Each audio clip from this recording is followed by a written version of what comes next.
Yung lalaking umuwi dyan kagabi, hindi ako yun, anak. Umalis na kayo dyan, ngayon na. Nay! Nay! Aray!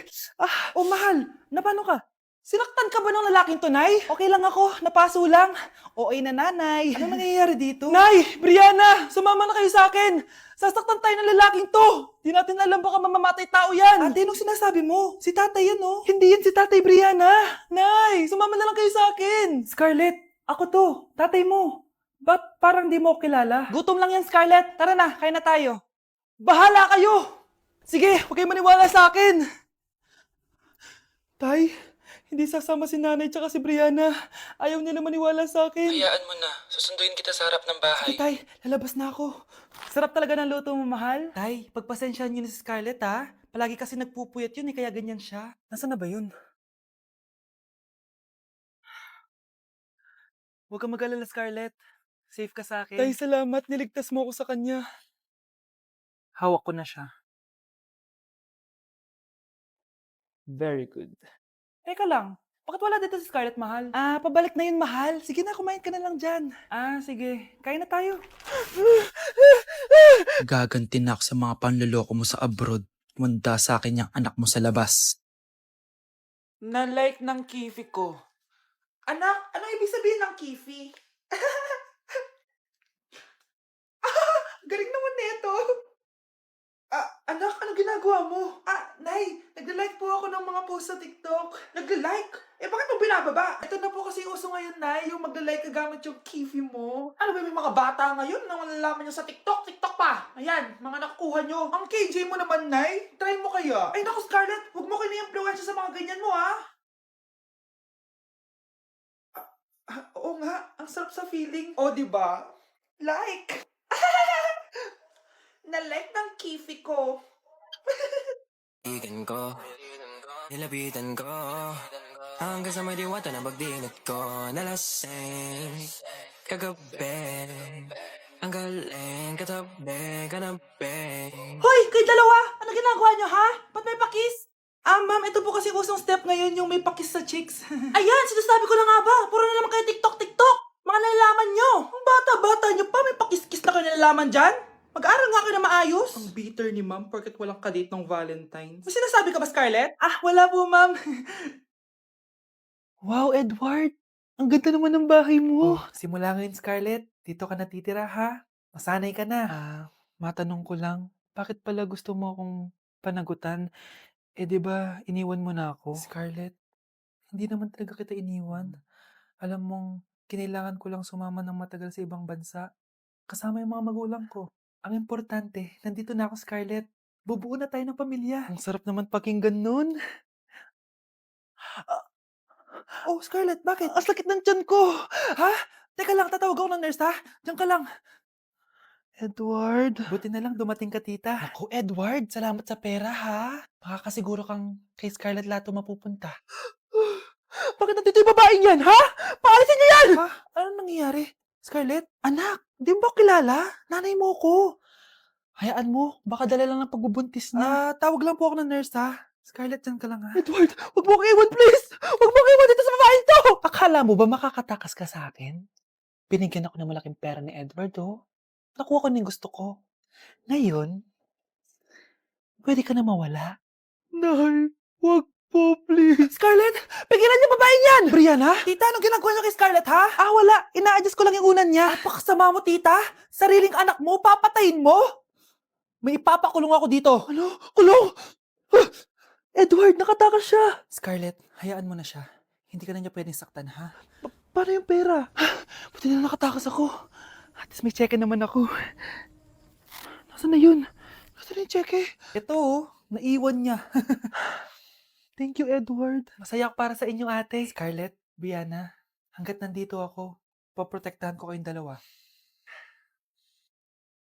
Trigger warning, kung takot kayo sa tahi, huwag niyong papanoorin to. So may nag-comment, bago ko sagutin yan, Gusto ko lang sabihin na Happy New Year everyone! Tapos na yung 2024. So, answering the question, ano po yung nasa labi nyo? Tinahi po yung labi ko. Ang ginawa pong surgery sa akin is lip reduction surgery. So, pang 5 araw na to guys. And as you can see, hindi ko na ilalapit kasi baka matakot talaga kayo. Bakit ako nagpa-lip reduction surgery? First of all, siguro lahat naman tayo may insecurity. And kung di nyo napapansin, malaki talaga naturally yung labi ko. Mas malaki yung sa taas compare sa baba. So, hindi siya proportion. Actually, dapat hindi ko na siya itutuloy. Pero may isang bagay kung bakit ko siya tinuloy. And yung number 2 reason ko is palagi ko siyang nakakagat whenever na kumakain ako. So, dahil nga malaki yung labi ko, marami laman sa loob. So, kapag ngumunguya ako, nakakain ko siya. Ang tendency, hindi nawawala yung singaw ko. And lumalaki yung singaw ko kasi palagi ko siyang nakakagat. Imagine, hindi lang isa, hindi lang dalawa ko siya beses nakakagat, kundi siguro mga 5. Ganun kalala. So, dugong-dugo talaga. Kaya tinuloy ko na rin siya para finally mabawasan na yung laman niya sa loob at sana hindi ko na siya makagat in the future. Pero syempre, para mas maging confident na rin ako sa mga pictures. Kung nagtataka kayo kung bakit after Pasko or December 26 ako nagpa-surgery, is yun yung earliest na appointment na pwede yung doctor ko. And yun na yung ginrab ko since kailangan kong gumaling before ako bumalik sa school. Kasi di naman ako pwedeng bumalik sa school na nang ganito yung sitwasyon ng bibig ko. Paano ako magre-report, diba? Ito na ata yung sinasabi nilang New Year, New Me. So yun lang naman guys. Again, Happy New Year. Wishing you all the best in 2025. Babalik na ako sa content ko. Promise, pag gumaling na talaga to. Bye-bye. Let's begin the Christmas party! Anak! Enjoy mo naman yung Christmas party nyo! Naimamya ka na! Wow, is babe, the powerhouse of pabulibang ka. Brazil? Oo, Hirap babe. naman nito. O ano, biaran na lang? Boring mo naman. Wow! Naiya naman ako sa'yo, Sheila. Kaya pala palagi kang lumalapit sa akin kapag gusto mo lang sagot. A student settle down, mag-exchange gift na tayo. Exchange gift na? Ano kaya to? Ano ba? Huwag ka kayo maingay. Nag-review ako dito, oh. Sheila, ang laki ng regalo. Thank you. Oh my God, thank you po. Class, listen. Dahil Pasko, may special gift ako para sa pinaka-fresh kong anak dito. O ganyan-ganyan ka pa, saan kaya mo mapupunta mo? Ito ay si Krista. Congrats na. Yeah, Garnier Vitamin C Serum. Hindi ako yung napili. Ano kaya meron doon sa Garnier na yun? Ba't kaya nagkakagulo sila? Psst, anak. Balita ko, nakaka-fresh daw talaga yun. And it can fade dark spots in just 3 days. Talaga ba? Kaya ba ako i-perfect yan sa quiz, Nay? Di ba? With honors ka nga, pero mukha ka namang zombie. Whatever. Pero what if nga, baka this is my time to glow up. Sayang, hindi ko inanalo, anak. Okay lang yan, Nay. Balita ko, this 12-12, buy one take one ng Garnier Vitamin C Serum. Kaya pares pa rin tayong fresh kapag umakyat tayo sa stage. Tama! Yung iba kasi dyan, fresh nga, pero yung grades, nabulok na. True! Let's welcome the class valedictorian. Wow, ang fresh niya naman. Proud ako sa'yo, anak. And now for her speech. Nasaan yung mga nambuli sa akin? Ay, bagsak pala. Di na ako natutuwa sa inyo, ha? Number 3, ano ang pinupuntahan sa Bohol? Ma'am, Yes ka. nasa 200 pesos to eh. Resort, ma'am? Anong resort, ha? Chocolate Hills yun! Umayos na kayo, ha? Ano ang pambansang pagkain? Ano yung pambansang pagka... ma'am, favorite ko yan. Sige, Samantha. Napaka-basic naman neto. Tanghulo, ma'am. Pinaglolo ko na ba ako dito, ha? Puro kasi kayo TikTok. Adik na kayo. Ang sarap kaya nun, ma'am. Try nyo kaya. Ang pambansang pagkain natin ay adobo, hindi tanghulo. Gawin kitang tanghuli dyan eh. Okay, kakalma na ako ha. Ang makakasagot nito, perfect na sa exam.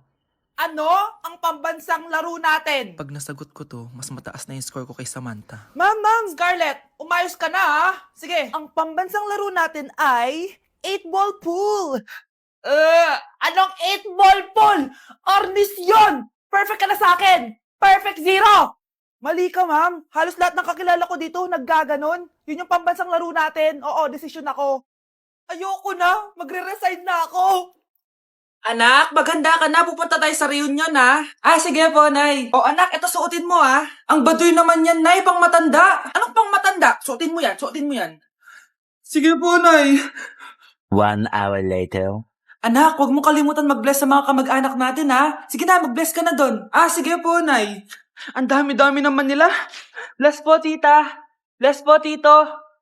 Lolo, bless po. Few moments later. Nay, nag-bless na po ako. Pwede na po akong kumain. Oh, kakain ka na agad. Meron pa doon. Mag-bless ka pa doon. Si mama naman eh. Bless po. Bless po. Bless po. Uy, parang tumataba ka ah. Parang sumasama po ugali nyo ah. Ma, pwede na po akong kumain. Kakain ka na agad. Meron pa doon. Mag-bless ka pa doon. Gutom na ako. Bless po. Bless po. Kakain na ako. Ma, kakain na ako ha. Anong kakain? Tapos na yung reunion. Uuwi na tayo. Tara na. Mars! Oh, bakit Mars? May binibenta akong sabon, Mars. Ano ba yan, Mars? Naku, gamitin mo lang tong sabon na to. Paggising mo sa umaga, sobrang ganda mo na, Mars. Wow, talaga, Mars. Magkano ba yan? Ay, libre na lang to sa'yo, Mars, kasi gusto kitang gumanda. Thank you, Mars. Sa wakas, gaganda na ako. Hay, matutulog na ako. Bukas, sobrang ganda ko na. The next morning. Kati? Maganda na ba ako? Maganda na ba ako? Mare! Few moments later. Mare! Tingnan mo anong nangyari sa mukha ko! Oh my! Anong nangyari sa'yo, Mars? Hindi pwede to! Iiwan ako ng asawa ko! Huwag ka magkalala, Mars! Meron akong solusyon dyan! Charan! Talaga, Mars? Nasaan na? Ops! Dito libre, Mars! Ha? Magkano ba yan? 10K lang! 10,000! Mars! Wow! Gising na siya! Ang pala mo nandito sa bahay. Nay, wag ngayon please. Alam mo, bilib din ako sa'yo eh. Wala na nga tayong makain, nagpabuntis ka pa. Buti pa yung anak ni Rosa, pag-aaral ang inatupag. Nakakawalang gana! Yan, umalis ka. Diyan ka magaling. Kasalanan mo to! Sinira mo yung future ko! Ate, please, tigilan mo yan. Walang kasalanan yung bata. Hindi! Dahil dito, galit sa akin si nanay. Kaya dapat mawala na to! Ate, wag! Ate! Anak, kain ka na. Nay, Sorry anak ha sa mga sinabi ko. Hayaan mo, babawi ako sa'yo ha. thank you, Nay. Nay, sumasakit yan ko. Nay. Oo, yung pinag-usapan natin ha. Hihintayin ko ng mga anak tong babaeng to. Pag nabigay ko na yung bata, ibigay mo na agad yung pera sa akin ha. Balak ibenta ni nanay yung anak ko. O anak, okay ka lang? Walang iya ka, Nay! Ang sama mo! Akala ko, totoong nagbago ka na. Pera pa rin pala yung nasa utak mo. Abay, bakit? Wala ka nang pakinabang dito. At least yung anak mo, mapapakinabangan ko. Wala ka namang papakain dyan eh. Napakasama mo! Lalayas na ako sa impyernong to! Sige, lumayas ka. Sino tinakot mo? Tignan natin kung saan ka pupulutin. Hello, Bes. Hello, Bes. Kilala mo ba si Edward? Oo, Bes. Siya yung ama ng dinadala ko. Mayaman pala sila, Bes. Gusto kanyang makita kasi gusto niyang panagutan yung baby mo. Talaga? Oo, Bes. Ito na yun, Bes. Bes, hindi mo na kailangan magtiis na nanay mo. Hindi pwedeng anak ko lang ang makikinabang sa yaman ng lalaking yun. Dapat ako din.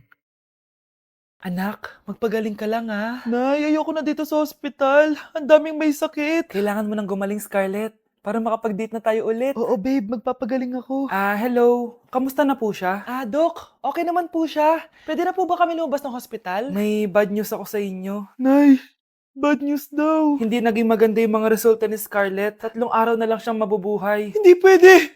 Ayoko. Ha? Mamamatay na ako. Huwag mo sabihin yun, Scarlett. Magpapakasal pa tayo, di ba? Magkakaanak pa tayo, di ba? Hindi ka mamamatay, anak. Gagawan ko ng paraan. Hindi pwede mamatay anak ko. Hindi pwede mamatay anak ko. Tita, una na po muna ako. Gabi na rin po eh. Sige po. Wala na akong choice. Kailangan kong gawin to. Para sa'yo, anak. O anak, kainin mo muna to para gumaling ka na. Sige po, Nay. Sarap. Kain ka lang, anak, ha?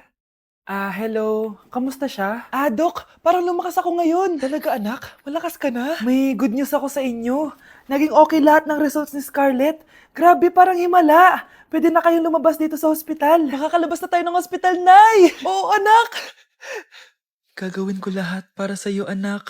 Sa wakas, nakauwi na din tayo, Nay! Namiss ko tong bahay natin. At dahil dyan, pagluluto kita ng paborito mong ulam, anak, para di ka na magkasakit. Grabe, ang sarap naman neto, Nay! Parang kakaiba yung karne neto, pero ang sarap! Kain ka lang, ha? Teka, Nay, dumating po ba yung boyfriend ko? Nandito siya, anak. Totoo, Nay? Nasaan siya? Babe! Ayan siya. Kinakain mo.